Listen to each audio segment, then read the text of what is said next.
శనిదేవుడికి నువ్వుల నూనె ఎందుకు సమర్పిస్తామో తెలుసా? జ్యోతిష్య శాస్త్ర విశ్వాసాల ప్రకారం శనిని కర్మప్రదాత అంటారు.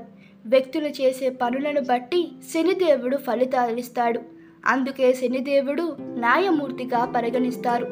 ఎక్కడ చూసినా శనిదేవుణ్ణి ప్రశంసం చేసుకోవడానికి నువ్వుల నూనెతో అభిషేకం, నువ్వుల నూనె దీపారాధన చేయడం చూస్తుంటాం. ఇక శని దోషం జీవితంలో సమస్యలు ఉన్నవారైతే శనిదేవుడికి నువ్వుల నూనె సమర్పించడంలో ముందుంటారు.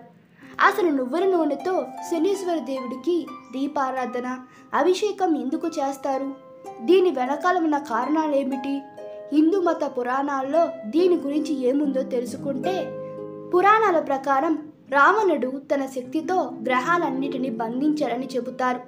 శనిదేవుణ్ణి రావణుడు తన దురహంకారంతో తలకిందులుగా వేలాడదీశాడు.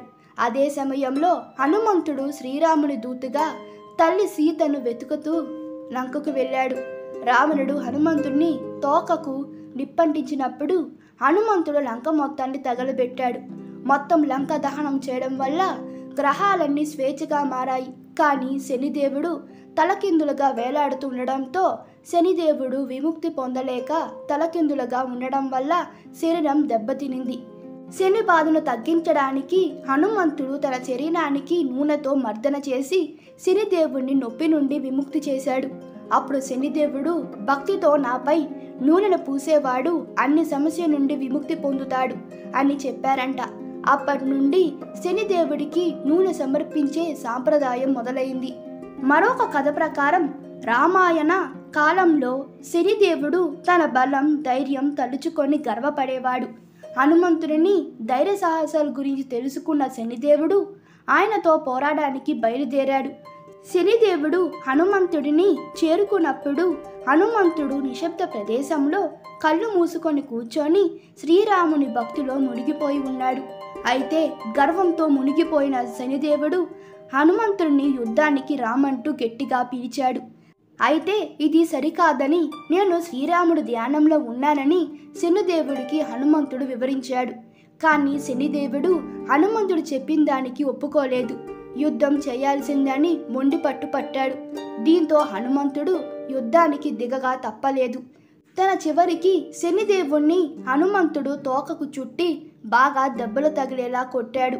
ఈ పోరులో శనిదేవుడు ఘోరంగా ఓడిపోవడమే కాకుండా బాగా గాయపడ్డాడు కూడా. దీని తర్వాత శనిదేవుడు నొప్పితో మూలుగుతూ హనుమంతుడికి క్షమాపణ చెప్పాడు. శ్రీరాముడు హనుమంతుని భక్తులను తాను ఏనాటికి వేధించనని హామీ ఇచ్చాడు. శ్రీరాముని హనుమంతుని పూజించే భక్తులపై తన ఆశీర్వాదాలు కురిపిస్తారని మాట ఇచ్చాడు. దీని తరువాత హనుమంతుడు శనిదేవుడికి నూనె రాయడంతో శనిదేవుడి గాయాలు బాధ తగ్గిందంట. అందుకే ఎవరైతే ఉదయపూర్వకంగా నాకు నూనె సమర్పిస్తారో నేను అతని బాధలను పోగొట్టి కోరికలను తీరుస్తానని శనిదేవుడు మాట ఇచ్చినట్టు పురాణంలో చెప్పబడింది. ఇవి శనిదేవుడికి నూనె సమర్పించడం వెనక ఉన్న కథ. ఈ వీడియో మీకు నచ్చినట్లయితే మీ అభిప్రాయాలు కామెంట్లో తెలపండి. Please like, share and subscribe to my channel. Thank you.